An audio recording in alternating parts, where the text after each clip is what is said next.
नमस्कार दोस्तों, स्वागत है आप सबका magic of astrology YouTube channel में।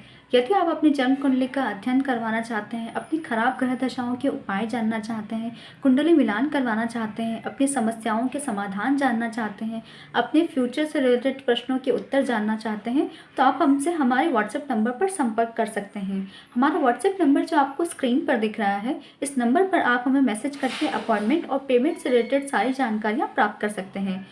साल 2024 कैसा रहेगा कुंभ राशि के जातकों के लिए? आज चर्चा करते हैं कुंभ राशि के वार्षिक भविष्यफल की। कुंभ राशि के लिए शनि की मध्यम ढैया चल रही है, शनि की 7.5 की मध्यम ढैया चल रही है और शनि आप ही की राशि पे आ गए हैं। ये 2023 से ही आ गए हैं, तो एक साल में भी आपको ये शनि की मध्यम ढैया का जो भी रिजल्ट होता है वो भी आपको देखने को मिला है।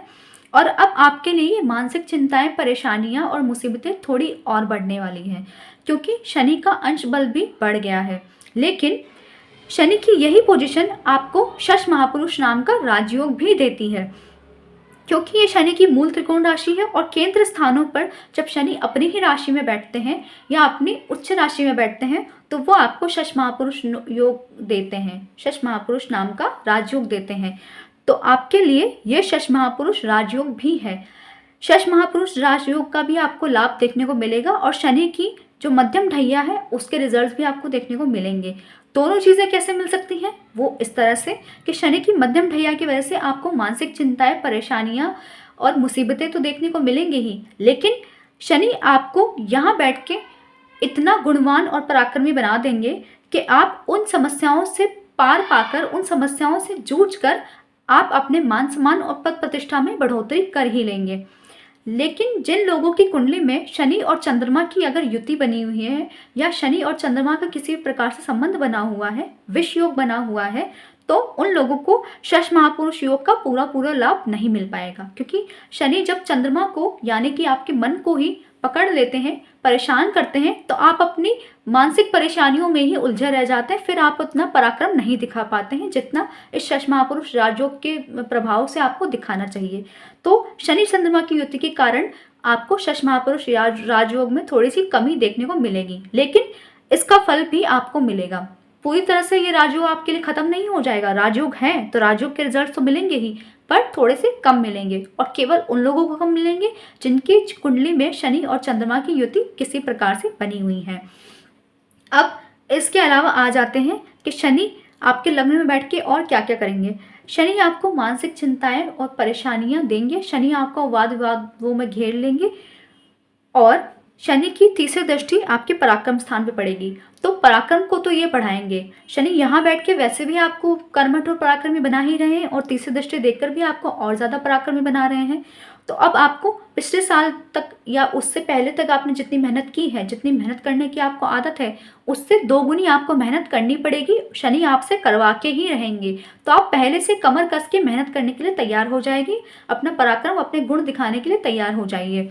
शनि की तीसरी दृष्टि इस स्थान पे पड़ेगी, तो यहाँ से हम छोटे भाई बहनों को भी देखते हैं, तो छोटे भाई बहनों से ही आपका अलगाव करेगी, छोटे भाई बहनों से आपके संबंध थोड़े से बिगाड़ेगी। यहाँ से हम मित्रों को भी देखते हैं, तो इस टाइम ड्यूरेशन में आपको ये पता चलेगा कि कौन आपका सच्चा मित्र है और कौन आपको धोखा दे रहा है, कौन आपका मित्र नहीं है, मित्र का खाली लिबास ओढ़ के बैठा हुआ है। तो ये तो अच्छी बात ही हुई देखा जाए तो, कि आपको मित्रों की परख होगी इस टाइम ड्यूरेशन में कि आपके मुसीबत के समय पे आपकी मदद करने के लिए कौन सा मित्र आके खड़ा होता है और कौन भाग जाता है आपका साथ छोड़ के, ये भी आपको देखने को मिलेगा। तो ये तो अच्छी बात है।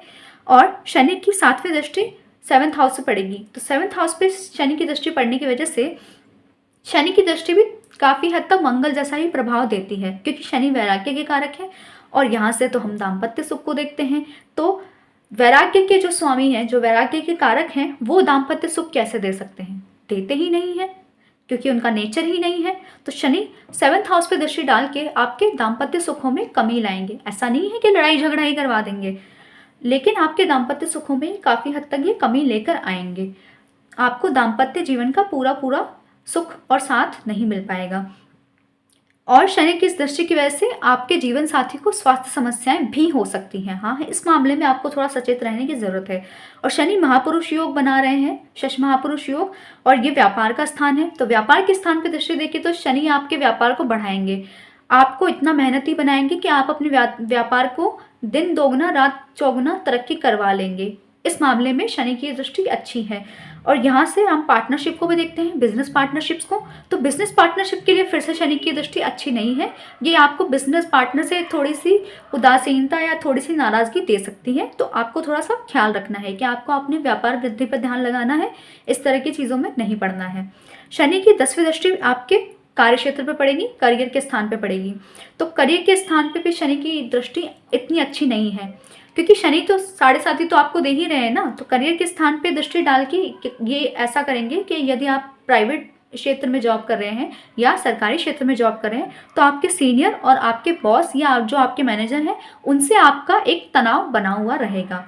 पिछले साल भी आपको यह तनाव देखने को मिला है और इस साल भी शनि की दृष्टि की वजह से इस तनाव में और बढ़ोतरी होगी कि आपके सीनियर से आपकी पटरी नहीं खाएगी, या फिर जो आपके बॉस हैं उनसे भी आपका खींचतान और तनाव बना हुआ रहेगा। बाकी आपकी करियर की ग्रोथ के लिए शनि की दृष्टि अच्छी है, क्योंकि शनि आपको मेहनती बनाते हैं। तो आप मेहनत करके आप अपने प्रमोशंस हासिल कर लेंगे और करियर में ग्रोथ आपकी हो ही जाएगी। अब आ जाते हैं राहु पर। राहु आपके 2nd हाउस में बैठे हुए हैं। शनि तो 7.5 के द्वारा आपको समस्याएं दे ही रहे हैं, पर शनि के अलावा मुख्य समस्याएं आपको राहु की वजह से हैं। राहु की वजह से कैसे? क्योंकि ये वाणी का स्थान है। राहु वाणी के स्थान पर बैठ गए हैं, तो आपके वाणी में ये कड़वाहट देते हैं। आपकी वाणी ऐसी हो जाएगी कि आप अपनी वाणी से हर किसी से लड़ाई झगड़ा, हर किसी से वाद विवाद करते रहेंगे और पूरे साल भर ये स्थिति बनी हुई रहेगी। आप अपने वाणी की वजह से ही, अपनी वाणी की कड़वाहट की वजह से ही आप अपने कुटुंब के लोगों से भी झगड़ा कर लेंगे, क्योंकि यहाँ से हम कुटुंब भी देखते हैं। तो आप खुद ही अपने कुटुंब की जो शांति है उसको भंग कर देंगे अपनी वाणी की वजह से। और आपकी वाणी इतनी कड़वी और इतनी कठोर हो जाएगी कि आपकी वाणी की वजह से आपके कुटुंब के ही लोग, जो आपके हितैषी थे, जो आपके सुख के साथी थे, वही आपके विरोधी बन जाएंगे, आपके अगेंस्ट आके खड़े हो जाएंगे। तो आप बातचीत करने में ध्यान रखें। आप अति क्रोधी होने से बचें, क्योंकि राहु आपको बहुत ज़्यादा क्रोध भी देता है। क्रोध में, आवेश में ला के ये आपके मुंह से गलत वाणी निकलवाता है। तो आप इस बात का ध्यान रखें, आप अति क्रोधी होने से बचें। क्रोध में आके किसी को कुछ ना कहें, तैश में आके, आवेश में आके किसी से कुछ बात ना करें।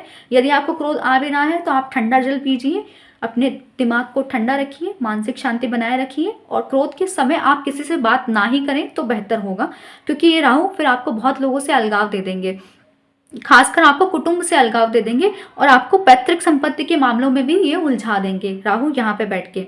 अब यहाँ से बैठ के राहु अपनी 5वीं दृष्टि डाल रहे हैं आपके 6th हाउस पे। ये है रोग, रिपु और ऋण का घर।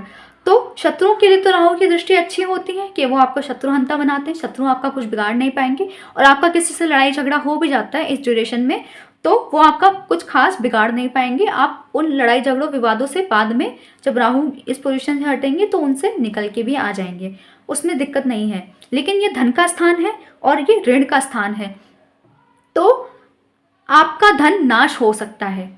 किस चीज़ में नाश हो सकता है? ऋण को चुकाने में, पहले से जो आपके पास ऋण है उसमें आपका धन नाश हो सकता है, या फिर कोई नया ऋण लेके आपको धन हानि हो सकती है, आपका बिना वजह के खर्चे हो सकते हैं, किसी भी तरह से आपकी धन हानि हो सकती है। तो धन के मामले में भी आप सचेत रहें।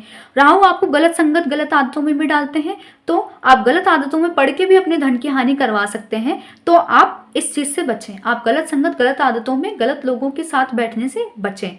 और ये रोग का स्थान भी है, रोग के स्थान पे राहु दृष्टि डाल के आपको रोगों में घेरे रखेंगे, साल भर आपको छोटी मोटी बीमारियां देते रहेंगे। उसके अलावा राहु की दृष्टि यहाँ पे भी पड़ रही है और केतु यहाँ ऑलरेडी बैठे हुए हैं। राहु की दृष्टि और केतु के यहाँ बैठे होने की वजह से आपको डाइजेशन से संबंधित ज़्यादातर समस्याएं देखने को मिलेंगी इस साल में। आपको पाइल्स जैसी समस्या भी हो सकती है, उसके अलावा आपको अपच और बाकी चीज़ें भी हो सकती है, क्योंकि ये खान पान का स्थान है, वहाँ राहु बैठे हुए हैं। तो खान पान पे आप नियंत्रण नहीं रखेंगे, इस वजह से आपको खान पान से संबंधित स्वास्थ्य समस्याएं देखने को मिलेंगी। और ये अचानक से आपका एक्सीडेंट, चोट चपेट, घटना दुर्घटना भी आपको दे सकते हैं। यहाँ से हम रिसर्च वर्क को देखते हैं, यहाँ से हम गूढ़ ज्ञान को देखते हैं, यहाँ से हम सर्जरीज और ऑपरेशंस को भी देखते हैं। तो जो लोग सर्जरी के क्षेत्र से ही जुड़े हुए हैं, जो खुद डॉक्टर्स हैं, सर्जन्स हैं, सर्जरी के क्षेत्र से जुड़े हुए हैं, उनको तो कार्य मिलता रहेगा। उनके लिए चीज़ें अच्छी हैं। लेकिन जिनका कोई ऑपरेशन होने की नौबत आ गई है या आने वाली थी, तो अब आपका ऑपरेशन हो ही जाएगा, ये दोनों आपका ऑपरेशन करवा ही देंगे। तो इस मामले में भी आपको थोड़ा सावधान रहना है, आपको अपने स्वास्थ्य को इम्प्रूव करना है, स्वास्थ्य के प्रति आपको सचेत रहना है। और ये आपको घटना दुर्घटना भी दे सकते हैं, तो वाहन चलाते वक्त सावधान रहें। और राहु की दृष्टि पड़ेगी आपके 10th हाउस पे, तो शनि की दृष्टि भी 10th हाउस पे और राहु की दृष्टि भी 10th हाउस पे। शनि की दृष्टि 10th हाउस पे इतना ज़्यादा नुकसान नहीं कर रही है जितना ज़्यादा राहु की दृष्टि नुकसान कर रही है। वो क्या नुकसान कर रही है कि राहु पहले से ही आपकी वाणी को खराब कर चुकी है, आपकी वाणी में कड़वाहट दे ही चुकी है। यहाँ पे दृष्टि देके आपको कार्य क्षेत्र में आपके सीनियर्स और आपके बॉसेस के साथ ये मतभेद करवाएगी, वाद विवाद और लड़ाई झगड़े करवाएगी। और राहु की दृष्टि की वजह से आप अपने कार्य क्षेत्र पे राजनीतिक षड्यंत्रों में भी फंस सकते हैं, आपको राजनीतिक षड्यंत्रों का भी सामना करना पड़ेगा पूरे साल भर। इस मामले में भी आप थोड़े सावधान रहें, अपने करियर में सिर्फ अपने काम पर ध्यान दें और सचेत रहें, अपने आपको लोग वाद विवादों में ना घसीटें और आपको राजनीतिक षड्यंत्रों में ना फंसना पड़ जाए। इस मामले में आप थोड़े सावधान रहें। अब आ जाते हैं गुरु पर।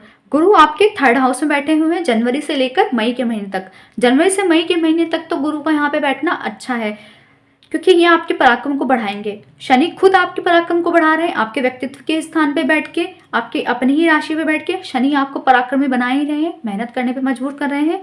और गुरु भी आपके पराक्रम को बढ़ा रहे हैं, तो गुरु आपके लिए सहायक हैं, अच्छे हैं। और ये छोटे भाई बहनों का स्थान भी है। गुरु यहाँ पे बैठ के छोटे भाई बहनों से आपके संबंध अच्छे करेंगे। राहु की वजह से आपको अपने कुटुंब में आपके छोटे भाई बहनों से जो आपके संबंध बिगड़ रहे थे, गुरु महाराज मई तक यहाँ पर बैठ के उन चीज़ों से आपको बचा लेंगे।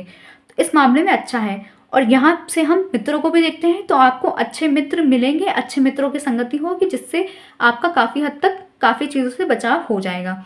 यहाँ से बैठ के देवगुरु की पंचम दृष्टि पड़ेगी आपके दाम्पत्य के स्थान पे। तो राहु और शनि ये 2 ग्रह ऐसे हैं जो आपको समस्याएं दे रहे थे, मानसिक चिंताएं परेशानियां दे रहे थे। देवगुरु आपको दाम्पत्य और व्यापार के मामले में तो देवगुरु उन समस्याओं से आपका बचाव कर लेंगे। व्यापार के स्थान पर देवगुरु की दृष्टि अच्छी है, आपके व्यापार को बढ़ाने में सहायक होगी, आपको व्यापार में सफलताएं मिलेंगी, लेकिन केवल मई के महीने तक। और शनि की दृष्टि की वजह से जो आपका दाम्पत्य सुख बिगड़ रहा था, उसमें भी आपका बचाव होगा। गुरु की दृष्टि की वजह से आपका दाम्पत्य सुख बना रहेगा और आपके स्पाउस को जो भी हेल्थ इश्यूज होंगे, वो हेल्थ इश्यूज से भी गुरुदेव अपनी दृष्टि देकर उनका बचाव कर लेंगे कि उनको छोटी ही बीमारी होकर रह जाएगी, बड़ी बीमारी होने के बजाय उनकी हेल्थ को भी देवगुरु संभाल लेंगे। और देवगुरु की यहाँ पे दृष्टि पड़ने से एक लाभ ये भी है कि जो लोग विवाह करना चाहते थे, उनके लिए जनवरी से लेकर मई तक विवाह करने के अच्छे योग हैं, क्योंकि विवाह के स्थान पे देवगुरु की दृष्टि है जनवरी से लेकर 1 मई तक। तो 1 मई तक आपके विवाह होने के योग हैं। आपको इस टाइम ड्यूरेशन में प्रयास करना चाहिए विवाह के लिए। और व्यापार में जो पार्टनरशिप होती है, उसके लिए भी देवगुरु की दृष्टि अच्छी है कि पार्टनर से आपका मतभेद होने से ये बचाएगी और आप और आपके पार्टनर दोनों मिलकर व्यापार को बढ़ाने में सहायक होंगे। देवगुरु की दृष्टि सप्तम दृष्टि पड़ेगी आपके भाग्य के स्थान पे, तो ये आपके भाग्य को बढ़ाएगी और आप धर्म कर्म में भी आपकी रुचि करवाएगी। और जो लोग संतान प्राप्त करना चाहते हैं, उनके लिए जनवरी से लेकर मई तक का समय अच्छा है। आप संतान प्राप्ति के बारे में सोच सकते हैं, इस दिशा में आप प्रयास कर सकते हैं, क्योंकि नवम स्थान पे भी हम संतान प्राप्ति को देखते हैं। नवम स्थान पंचम से पंचम होता है, तो भावत भावन के सूत्र के अनुसार हम नवम स्थान से भी संतान प्राप्ति के योग को देखते हैं। देवगुरु संतान के कारक होकर नवम स्थान पर दृष्टि डाल रहे हैं, तो आपको ये संतान प्राप्ति के योग भी दे रहे हैं, लेकिन केवल जनवरी से लेकर मई तक। अगर आप संतान प्राप्त करना चाहते हैं तो ये समय आपके लिए अच्छा है, आपको इस समय में कोशिश करनी चाहिए। देवगुरु की दृष्टि से आपके पिता के स्वास्थ्य भी अच्छा बना रहेगा, पिता को स्वास्थ्य समस्याएं कम देखने को मिलेंगी, उनका बचाव होता रहेगा। और देवगुरु की दृष्टि आपके आय के स्थान पे भी पड़ेगी, तो देवगुरु की दृष्टि आपके आय के स्रोतों को बढ़ाने में सहायक होगी, आपको नए आय के स्रोत देने में भी सहायक होगी, लेकिन केवल जनवरी से लेकर मई के महीने तक। अब देवगुरु की दृष्टि व्यापार के स्थान पर भी पड़ रही है और देवगुरु की दृष्टि आय के स्थान पर भी पड़ रही है, तो यह आपको व्यापार में सफलताएं दिलवाकर आपकी आय बढ़ाने में सहायक होगी। तो देवगुरु की पोजीशन अच्छी है मई के महीने तक। उसके बाद देवगुरु का ट्रांजिट हो जाएगा आपके 4th हाउस में। फोर्थ हाउस आपके माता का स्थान है, फोर्थ हाउस आपके सुख का स्थान है और पारिवारिक सुख का स्थान है, आपके भूमि भवन वाहन का स्थान है। तो षष्ठ महापुरुष योग आपका बना ही हुआ है। तो देवगुरु के फोर्थ हाउस में आ जाने से आप अगर भूमि भवन वाहन खरीदना चाहते हैं तो मई के बाद इन चीज़ों को खरीदने के आपके अच्छे योग हैं, आप खरीद सकते हैं। और मई के बाद आपके माता के स्वास्थ्य में भी इम्प्रूवमेंट होगा, आपके माता का स्वास्थ्य अच्छा होगा। और देवगुरु यहाँ बैठेंगे तो आपकी माता मई के बाद ज़्यादा धार्मिक प्रवृत्ति की होंगी और धर्म कर्म में उनका मन लगा रहेगा। वो मई से लेकर दिसंबर तक आपके घर में, परिवार में धार्मिक अनुष्ठान, धार्मिक क्रियाकलाप, मांगलिक कार्य करवाती रहेंगी और आपकी माता ही खास तौर पे करवाएंगी। तो ये आपके भाग्य वृद्धि के लिए अच्छा है। पहले तो गुरु दृष्टि देकर जनवरी से मई तक आपके भाग्य को बढ़ा रहे थे, उसके बाद आपके माता द्वारा धार्मिक कार्य करवा के ही आपके भाग्य को बढ़ा रहे हैं और आपको भी उन धार्मिक कार्यों में भागीदारी लेनी चाहिए अपने भाग्य का साथ बढ़ाने के लिए। और माता का स्वास्थ्य भी अच्छा होगा, धार्मिक कार्य भी होंगे और पारिवारिक सुख भी आपका बना रहेगा। तो ये भी अच्छी चीज़ है। यहाँ से फिर देवगुरु की पंचम दृष्टि पड़ेगी आपके 8th हाउस पे। तो 8th हाउस पे देवगुरु दृष्टि डाल के आपको रोगों से बचा लेंगे। राहु और केतु की वजह से जो आपको दुर्घटनाएं और चोट चपेट जैसी समस्याएं आपको देखने को मिल रही थी, उनसे देवगुरु दृष्टि डाल के आपका बचाव कर लेंगे। और राहु और केतु जो आपको रोग दे रहे थे, दीर्घकालिक रोग देने की जो कोशिश कर रहे थे, उनसे भी देवगुरु आपको बचा लेंगे, लेकिन मई के महीने के बाद। उससे पहले तक आपको सचेत रहने की ज़रूरत है। और देवगुरु की दृष्टि रिसर्च वर्क के लिए अच्छी होती है। यहाँ पे हम रिसर्च वर्क को देखते हैं, तो जो रिसर्च के स्टूडेंट्स हैं उनके लिए देवगुरु की दृष्टि अच्छी है, वो रिसर्च में अच्छा परफॉर्मेंस देंगे मई के बाद। तो देवगुरु की ये दृष्टि अच्छी है। उसके बाद देवगुरु की दृष्टि पड़ेगी आपके 10th हाउस पर। तो 10th हाउस पर कर्म के स्थान पर शनि और राहु की दृष्टि की वजह से जो आपको समस्याएं देखने को मिल रही थी, देवगुरु की दृष्टि से उन समस्याओं से आपको निजात मिलेगी। आपके सीनियर और बॉस जो भी आपके उच्च अधिकारी हैं, उनसे आपके संबंध अच्छे होंगे मई के महीने के बाद। लेकिन उससे पहले तक आपको अपनी वाणी पे नियंत्रण रखना है और उनसे संबंध अच्छे बनाकर रखने हैं, वरना आपका प्रमोशन होने के बजाय डिमोशन भी हो सकता है। आपको अपने अधिकारों से आपको अपने अधिकारों को छोड़ना पड़ सकता है और आपको इंक्रीमेंट भी नहीं मिल पाएगा अगर आप अपने सीनियर या बॉसेस से तनाव कर लेते हैं तो। और देवगुरु का 4th हाउस में बैठना और 4th हाउस से 10th हाउस पर दृष्टि डालना ये भी दिखाता है कि जो लोग राजनीति के क्षेत्र से जुड़े हुए हैं, जो राजनीति से डायरेक्ट या इनडायरेक्ट वे में जुड़े हुए हैं, उनको भी फायदा होने वाला है। जनता के स्थान पे खुद देवगुरु का बैठ जाना और 10th हाउस पे दृष्टि डालना, तो जो लोग राजनीति के क्षेत्र से जुड़े हुए हैं, जो राजनीति में जो अपना करियर बना रहे हैं या बनाना चाहते हैं, उनके लिए ये अच्छा टाइम पीरियड है। मई से लेकर दिसंबर तक आपको राजनीतिक कार्यों में सफलताएं मिलेंगी। और राहु की दृष्टि की वजह से जो आपको अपने करियर में, अपने फील्ड में जो भी राजनीतिक षड्यंत्रों का सामना करना पड़ रहा था, उनसे आपका बचाव हो जाएगा। तो जो राजनीतिक षड्यंत्र आपको फंसाने के लिए बनाए गए थे, देवगुरु की दृष्टि की वजह से वो राजनीतिक षड्यंत्र उल्टे पड़ जाएंगे, उन लोगों के दाव उल्टे पड़ जाएंगे और आपका पद, मान सम्मान, प्रतिष्ठा और ज़्यादा बढ़ेगा। तो देवगुरु की दृष्टि आपके करियर के लिए बहुत ही अच्छी है। पहले जो आपको समस्याएं करियर के फील्ड में देखने को मिल रही थी जनवरी से मई तक, मई के बाद देवगुरु उन सारी समस्याओं से आपको बचा लेंगे। तो ये बहुत अच्छी बात है। यहाँ से बैठ के देवगुरु दृष्टि डालेंगे आपके खर्च के स्थान पे। तो देवगुरु आपका खर्च तो करवाएंगे, लेकिन ये खर्च भी जो आपका है ये धार्मिक कार्यों में ही होगा, धार्मिक यात्राओं में, तीर्थ यात्राओं में आपका खर्च होगा। तो ये खर्च भी इतना बुरा नहीं है। इन ग्रहों के साल भर जो ट्रांजिट होने वाले हैं, उनसे आपको किस किस तरह के फल देखने को मिलेंगे वो मैंने आपको बता दिया।